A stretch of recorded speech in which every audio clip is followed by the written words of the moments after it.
নিকুঞ্জ education চেনেলটোলৈ তোমালোক সকলোকে স্বাগতম জনাইছোঁ। যোৱাকালি অৰ্থাৎ 28 জুলাইত ৰিজাল্টটো দিলে। তোমালোকে চাইছানে নাই? তোমালোকে কিমান পাইছা মোক কমেণ্ট যোগে তোমালোকে জনাই দিব। আৰু মই তোমালোকক আগতে কৈছিলোঁ ৰিজাল্টৰ পিছদিনাই অৰ্থাৎ ৰিজাল্ট 28 তাৰিখে দিব। মই তোমালোকক আগতে কৈছিলোঁ 28 তাৰিখে দিব আৰু 29 তাৰিখে কাউন্সেলিং হ'ব। ঠিক তেনেদৰে এনেকুৱাই হৈছে, প্ৰত্যেক বছৰে তেনেকুৱাই কৰে। ঠিক আছে। আৰু যোৱাকালি তোমালোকৰ কিমান ৰেংক আহিছে আৰু তোমালোকে মাৰ্ক কিমান পাইছা সেইটো মোক কমেণ্ট যোগে তোমালোকে জনাই দিব। আমাৰ এতিয়া 28 তাৰিখে ৰিজাল্ট দিলে। এতিয়া 29 তাৰিখ আমাৰ কাউন্সেলিং হ'ব। কাউন্সেলিং অফলাইন হ'ব নে অনলাইন হ'ব তোমালোকে সুধিছিলা। কাউন্সেলিং প্ৰত্যেক বছৰে অনলাইন হয়। কাউন্সেলিং বাৰে বাৰে কৈছোঁ, কাউন্সেলিং প্ৰত্যেক বছৰে অনলাইন হয়। তোমালোকে এইটো স্পষ্টকৈ জানি লোৱা। আৰু এতিয়া কাউন্সেলিং প্ৰচেছ কেনেকুৱা হ'ব সম্পূৰ্ণ তথ্য মই এই ভিডিঅ'টিত তোমালোকক জনাই দিম। কাউন্সেলিঙৰ প্ৰচেছ তোমালোকে চাই লোৱা। অনলাইন কাউন্সেলিং ফাৰ্ষ্ট ফেজ মানে প্ৰথম কাউন্সেলিং আৰম্ভ হৈ গৈছে আৰু ইয়াৰ লিংকটো আজি 5টামান বজাত এক্টিভ কৰি দিব। SCERT অফিচিয়েল ৱেবছাইটত গৈ পেলাই তোমালোকে চাব পাৰিবা। মই এই ডিছক্ৰিপশ্যনত লিংকটো দি দিম, তোমালোকে ইয়াৰ পৰাই কাউন্সেলিং কৰিব পাৰিবা। আৰু কাউন্সেলিং কেনেকৈ কৰে মই শ্বৰ্ট ভিডিঅ' এটা দি দিম, তোমালোকে সেই শ্বৰ্ট ভিডিঅ'টিৰ পৰাই কাউন্সেলিং কৰিব পাৰিবা। ইয়াত আছে তোমালোকে 29/7/2025 অৰ্থাৎ আজিৰ পৰাই তোমালোকে কাউন্সেলিং কৰিব পাৰিবা। 1/8/2025 1 আগষ্টলৈকে তোমালোকে কাউন্সেলিং কৰিব পাৰিবা। 1 তাৰিখে হয়তো তোমালোকৰ ছাৰ্ভাৰ ডাউন হ'ব পাৰে। তোমালোকে অতি সোনকালে লিংকটো এক্টিভেট হৈছেনে নাই সেইটো চেক কৰিবা। আৰু তোমালোকে যিটো সময়ত লিংকটো এক্টিভেট কৰে সেই সময়তে তোমালোকে কাউন্সেলিংটো কৰি দিবা। ঠিক আছে। মই এইটো কোৱাৰ কাৰণটো হ'ল ছাৰ্ভাৰ ডাউন হয়। অল আছামৰ গোটেইখিনি DLED ইনষ্টিটিউটৰ কাউন্সেলিং হ'ব। সেই গতিকে তোমালোকে সোনকালে কাউন্সেলিং কৰিলেতো ভাল হ'ব, নহ'লে তোমালোকৰ ছাৰ্ভাৰ ডাউন হ'ব পাৰে। বেছি সম্ভাৱনা আছে ছাৰ্ভাৰ ডাউন হোৱাৰ। তোমালোকক মই স্পষ্টকৈ কৈ দিছোঁ যে তোমালোকে আজিৰ পৰাই কাউন্সেলিং কৰা আৰম্ভ কৰি দিয়া, কাৰণ ছাৰ্ভাৰ ডাউন হ'লে তোমালোকৰ বহুখিনি সমস্যা হৈ পৰিব। ফাৰ্ষ্ট কাউন্সেলিং 29/7/2025 আৰু লাষ্ট ডেট হৈছে 1/8/2025 1 আগষ্টলৈকে থাকিব। নেক্সট হৈছে ইয়াৰ ৰিজাল্টটো বা ইয়াৰ কাট অফটো কেতিয়া ওলাব? ইয়াৰ কাট অফটো 4 তাৰিখে ওলাব। ৰাউণ্ড 1 কাট অফ মাৰ্ক সেই হিচাপত ওলাব 4 তাৰিখে। 4 তাৰিখৰ পৰা হয়তো 5 তাৰিখলৈকে এইটো ভেলিড ৰাখিব তেওঁলোকে। সেই আৰু এডমিশ্যন প্ৰচেছটো তলত দেখুৱাই দিছে। 7 নম্বৰটো চোৱা তোমালোকে। Physical admission with document verification in the এলুট institute with payment of admission fee. গোটেইখিনি পে'মেণ্ট কৰিব লাগিব আৰু এডমিশ্যন ফিজটো দিব লাগিব। 5/8/2025 তাৰিখে তোমালোকে এডমিশ্যন ফিজিকেল এডমিশ্যন মানে তোমালোকে বুজি পাইছে নাই? ডকুমেণ্ট ভেৰিফিকেশ্যন কৰিবৰ কাৰণে তোমালোকে যিখন ইনষ্টিটিউটত ছিট পাবা সেইখন ইনষ্টিটিউটত যাব লাগিব। তোমালোকে ডকুমেণ্টখিনি লৈ যাব লাগিব আৰু তোমালোকৰ ভেৰিফিকেশ্যন হ'ব। সেই ভেৰিফিকেশ্যনৰ থ্ৰুদি তোমালোকৰ এডমিশ্যন প্ৰচেছ সম্পূৰ্ণ হ'ব। তোমালোকক মই আগতে কৈছিলোঁ ডকুমেণ্টখিনি সম্পূৰ্ণকৈ এতিয়াই সাজু কৰি লোৱা। তোমালোকৰ হাতত কেইটামান দিন আছে, তোমালোকে এতিয়া সাজু কৰি লোৱা। আৰু ইয়াৰ লাষ্ট ডেট হ'ব 7/8/2025। মাত্ৰ 2 দিন থাকিব ফিজিকেল এডমিশ্যন। তোমালোকে 5 তাৰিখে এডমিশ্যন কৰিবা ফিজিকেল এডমিশ্যন, ডকুমেণ্ট ভেৰিফিকেশ্যন হ'ব তোমালোকৰ। আকৌ এটা হ'ব online submission of admission report and vacancy list. মানে এডমিশ্যন যিটো নেকি যিসকলে লৈছিলে তেওঁলোকৰ বাবে এটা লিষ্ট ওলাব। সেই লিষ্টটোৰ মতেদি ভেকেঞ্চি আকৌ ওলাই দিব। মানে নেক্সট ৰাউণ্ডৰ কাৰণে ভেকেঞ্চি লাগিব। সেইকাৰণে যিখিনিয়ে নেকি এডমিশ্যন কৰে তেওঁলোকৰ লিষ্টটো উলিয়াই দিব আৰু নেক্সট এটা লিষ্ট ওলাব যিটো নেকি ছিট খালী থকাৰ এটা লিষ্ট উলিয়াব। এইটো লিষ্ট হৈছে 8/8/2025 8 তাৰিখে 8 আগষ্ট তাৰিখে উলিয়াব আৰু 5টা বজাত সন্ধিয়া 5টা বজাত তোমালোকে পাই যাবা। পাব্লিকেশ্যন অফ ভেকেঞ্চি লিষ্টটো 9/8/2025 তাৰিখে তোমালোকে পাই যাবা। নেক্সট হৈছে round 2 result of allotment of institute round 2 cut off mark. Round 2 cut off আৰু মাৰ্কটো কেইটা তোমালোকে ভিডিঅ'টো শেষলৈকে চাব, স্কিপ নকৰাকৈ। তোমালোকক মই সম্পূৰ্ণ তথ্য দি দিম। ৰিজাল্ট ছেকেণ্ড ৰাউণ্ডটো উলিয়াব 11/8/2025 তাৰিখে উলিয়াব। এইটো মেনশ্যন কৰা নাই কেই তাৰিখলৈকে উলিয়াব। ঠিক আছে। Physical admission with document verification in the এলুট institute with payment of admission fee. গোটেইখিনি তোমালোকে ফিজিকেল এডমিশ্যন কৰিব লাগিব আৰু ডকুমেণ্ট ভেৰিফিকেশ্যন কৰিব লাগিব। যিসকলে ৰাউণ্ড 2ত আহিব তেওঁলোকক কৈছোঁ মই। ফিজিকেল এডমিশ্যন কৰিব লাগিব তেওঁলোকে আৰু ডকুমেণ্ট ভেৰিফিকেশ্যন উইথ তোমালোকে ফিজিকেল এডমিশ্যন কৰাৰ পিছত 12 তাৰিখে হ'ব ফিজিকেল এডমিশ্যন আৰু ডকুমেণ্ট ভেৰিফিকেশ্যন ডকুমেণ্টলি তোমালোকে সাজু কৰি ৰাখিবা 12 নম্বৰ চোৱা তোমালোকে online submission of admission report and institute মানে যিখিনিয়ে নেকি সম্পূৰ্ণকৈ এডমিশ্যন কৰে তেওঁলোকৰ এটা লিষ্ট ওলাব আৰু নেক্সট থাৰ্ড ৰাউণ্ডৰ কাৰণে এটা লিষ্ট উলিয়াব তেওঁলোকে 13/8/2025 তাৰিখে সন্ধিয়া 5 বজাত ঠিক আছে নেক্সট 13 নম্বৰটো চোৱা তোমালোকে পাব্লিকেশ্যন অফ ভেকেঞ্চি লিষ্ট 14/8/2025 তাৰিখে ওলাব ছেকেণ্ড ফেজ তোমালোকে চোৱা মই তোমালোকক কৈ দিছোঁ যে তোমালোকৰ ফাৰ্ষ্ট ৰাউণ্ডত আৰু ছেকেণ্ড ৰাউণ্ড দুটা ওলাব বুজি পাইছে নহয় প্ৰথম কাউন্সেলিঙত দুটা ওলাব আৰু নেক্সট তোমালোকে চোৱা নেক্সট কাউন্সেলিং কৰোঁতে তোমালোকৰ মানে তোমালোকক মই প্ৰথমতে কৈ আছোঁ যে এটা কাউন্সেলিঙত হয়তো দুটা থাকিব হয়তো তিনিটা থাকিব বেছিখিনি তিনিটা নাথাকে বাৰু ইমান দেখা নাই কিন্তু দুটা থাকে নেক্সট কাউন্সেলিং তোমালোকে যদি কৰা ফাৰ্ষ্ট ৰাউণ্ড ছেকেণ্ড ৰাউণ্ড এনেকৈ ওলাই যাব বা থাৰ্ড ৰাউণ্ড এনেকৈ ওলাব ঠিক আছে online counselling second phase for revision আৰু আকৌবাৰ মানে পুনৰবাৰ কৰাটো পুনৰবাৰ মানে ইয়াৰ কাটঅফটো উলিয়াব থাৰ্ড ৰাউণ্ডৰ কাৰণে ঠিক আছে এইটো হ'ব 16/6/2025 তাৰিখে উলিয়াব result of allotment of institute round 3 cut off mark round 3 কাৰণে 18/8/2025 তাৰিখে উলিয়াব ঠিক আছে physical admission with document verification in the allot institute with payment of admission fee গোটেইখিনি তোমালোকে ডকুমেণ্ট ভেৰিফিকেশ্যন কৰাৰ পিছত পে'মেণ্ট দিব লাগিব আৰু গোটেইখিনি তোমালোকৰ 19/8/2025 তাৰিখে সম্পূৰ্ণ কৰিব লাগিব online submission of admission report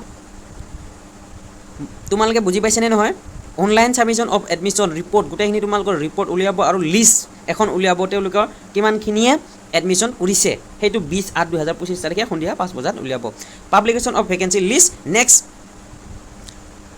21/8/2025 তাৰিখে ফাইনেল এখন লিষ্ট হ'ব ঠিক আছে আৰু তাৰ পৰা চিট খালী নৰয় আৰু ৰাউণ্ড 3 পৰা আৰু কেতিয়াও নলয় ঠিক আছে তোমালোকে বুজি লোৱা যে ৰাউণ্ড যেতিয়া কাউন্সেলিং কৰিবা প্ৰথম কাউন্সেলিঙত ফাৰ্ষ্ট কাউন্সেলিঙত ৰাউণ্ড 1 ৰাউণ্ড 2 এনেকৈ ওলাব আৰু ছেকেণ্ড কাউন্সেলিঙত কি হ'ব ৰাউণ্ড 3 ওলাব ডাইৰেক্ট ৰাউণ্ড 3 টো ওলাই দিব আৰু তোমালোকে ৰাউণ্ড 3 ত তোমালোকৰ নাম আহিব ঠিক আছে এতিয়া বহুতৰে প্ৰশ্ন যে আমি 25 পাইছোঁ ধৰা হ'ল দৰং ডিষ্ট্ৰিক্টত 25 পাইছা ধৰা হ'ল বৰপেটাত 30 পাইছা ধৰা হ'ল তোমালোকে কোকৰাঝাৰ ডিষ্ট্ৰিক্টত 50 পাইছা SC OBC STP STH UR যি হওক তোমালোকক মই সকলোকে কেটেগৰীটো মিলাই পেলাই কৈ আছোঁ তোমালোকে যদি এতিয়া তোমালোকৰ লৱেষ্টটো কৈ দিছোঁ প্ৰথম যদি তোমালোকে এতিয়া 20ৰ পৰা 30ৰ ভিতৰত পাইছা তেনেহ'লে তোমালোকে চিন্তা নকৰিবা হয়তো তোমালোকৰ ফাৰ্ষ্ট ৰাউণ্ডত নোলাব পাৰে কিন্তু ছেকেণ্ড ৰাউণ্ডত উলিয়াব ঠিক আছে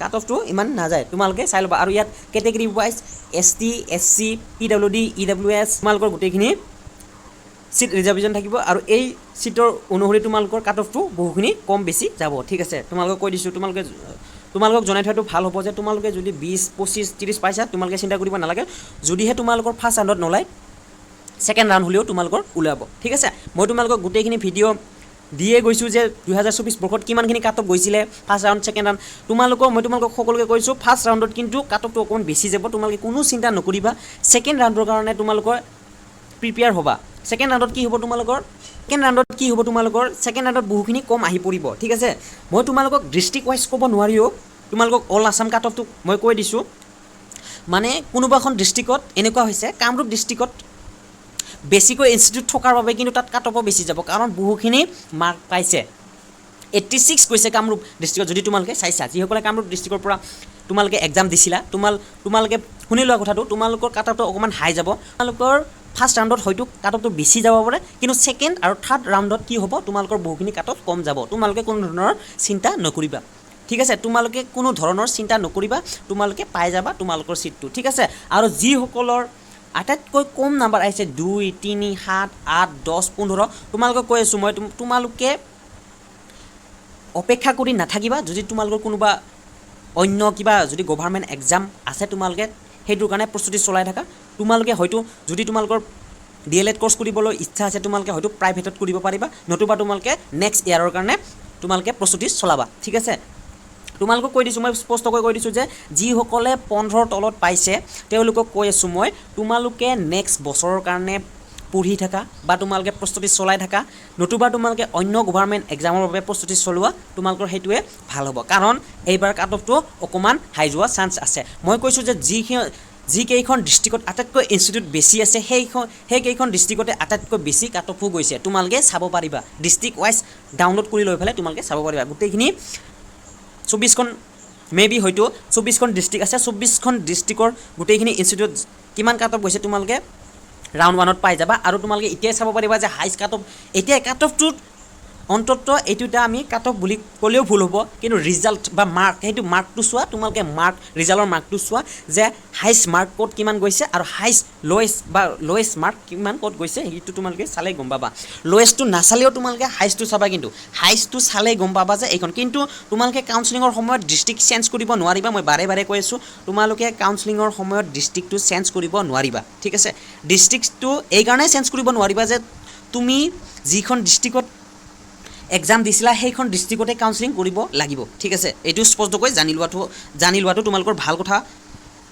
তোমালোকে ডিষ্ট্ৰিক্টটো চেঞ্জ কৰিব নোৱাৰিবা আৰু তোমালোকে এতিয়াই চাই লোৱা ডিষ্ট্ৰিক্টখনৰে কোনটো ইনষ্টিটিউটত আটাইতকৈ কম সিট আছে আৰু আটাইতকৈ বেছি সিট কোনখনত আছে তোমালোকে চাই লোৱা আৰু প্ৰিভিয়াছ ইয়াৰৰ কাট অফটো তোমালোকে চোৱা ৰাউণ্ড 1 ৰাউণ্ড 2 ৰাউণ্ড 3 গোটেইখিনি তোমালোকে চাব পাৰিবা যদিও বা তোমালোকে ৰাউণ্ড 1ৰ চাইছা তেনেহ'লে তোমালোকে কোনখন ইনষ্টিটিউটত আটাইতকৈ কম কাট অফ গৈছে সেইটো চোৱা সেইখনতহে তোমালোকে কাউন্সেলিং কৰিবা ঠিক আছে তোমালোকৰ পোৱা চান্সটো 100% হ'ব তেতিয়াহে যদিহে তোমালোকৰ কাট অফটো বেছি যোৱা এখন ইনষ্টিটিউট তোমালোকে যদি দিয়া তেনেহ'লে তোমালোকৰ পোৱা চান্সটো বহুখিনি কম হ'ব ঠিক আছে যদিহে তোমালোকে প্ৰথম চাবা যে আটাইতকৈ বেছি চিট থকা ইনষ্টিটিউটখন যদিহে সেইখন ইনষ্টিটিউটত কি হয় আটাইতকৈ বেছি কাট অফ গৈছে কিন্তু চিটো বেছি আছে তেতিয়াহ'লে তোমালোকে সেইখন ইনষ্টিটিউটত তোমালোকে নিদিবা নেক্সট তোমালোকে যিখন আটাইতকৈ কম সিট আৰু আটাইতকৈ কাট অফ কম যোৱা সেইখনত চাবা ঠিক আছে সেইখনত চালে তোমালোকে সেইখনতে এপ্লাই কৰি দিব পাৰিবা কাউন্সেলিঙত ঠিক আছে এতিয়া তোমালোকক এটাই কথা কওঁ যে তোমালোকক এতিয়া মই কাট অফটো এনেকৈ এক্সপেক্ট কৰি ক'ব পাৰিম যে তোমালোকৰ এই বৰ্ষত হাইষ্ট কাট অফ তোমালোকৰ 60 যাব হাইষ্ট কাট অফ 60 যাব আৰু লৱেষ্ট হৈছে তোমালোকৰ 25লৈকে আহিব লৱেষ্ট এইটো হ'ল লৱেষ্ট এইটো হ'ল highest H to highest L to lowest ঠিক আছে লৱেষ্ট 25লৈকে যাব আৰু হাইষ্ট হৈছে 60লৈকে যাব ঠিক আছে আৰু যিসকলৰ এইখিনি আণ্ডাৰত যদি তোমালোকৰ মাৰ্কটো আছে তোমালোকে কোনো ধৰণৰ চিন্তা নকৰিবা এতিয়াই তোমালোকে ডকুমেণ্টবিলাক সাজু কৰি থোৱা ঠিক আছে আৰু ভিডিঅ'টো ভাল পালে লাইক কমেণ্ট শ্বেয়াৰ কৰিবলৈ একেবাৰে নাপাহৰিব আৰু যদি মোৰ চেনেলটো তোমালোকে প্ৰথমবাৰৰ পৰা আহিছা তেনেহ'লে ছাবস্ক্ৰাইব কৰিবলৈ একেবাৰে নাপাহৰিবা ইয়াৰ পিডিএফটো যদি তোমালোকক প্ৰয়োজন হয় তেনেহ'লে তোমালোকে মোৰ টেলিগ্ৰামত গৈ পেলাই এই পিডিএফটো ল'ব পাৰিবা মোৰ টেলিগ্ৰাম চেনেলৰ লিংকটো মই ডিছক্ৰিপশ্যনত দি দিম তোমালোকে ডিছক্ৰিপশ্যনৰ পৰাই জইন হ'ব পাৰিবা মোৰ টেলিগ্ৰাম চেনেলটোত আৰু কাউন্সেলিঙৰ অফিচিয়েল ৱেবছাইটটোত গৈ পেলাই তোমালোকে চাব পাৰিবা যে SCRT অফিচিয়েল ৱেবছাইটটোত গৈ পেলাই তোমালোকে চাব পাৰিবা যে কাউন্সেলিংটো এক্টিভেট কৰিছে নে নাই কাউন্সেলিঙৰ লিংকটো ঠিক আছে তোমালোকে এইখিনি চাই থকাটো তোমাৰ ভাল হ'ব কাৰণ তোমালোকে কৈছোঁ ছাৰ্ভাৰ ডাউন হোৱাটো বেছি চান্স আছে সেইকাৰণে আজিয়ে তোমালোকে এক্টিভেট হোৱাৰ লগে লগে তোমালোকে কাউন্সেলিং কৰি দিয়া ধন্যবাদ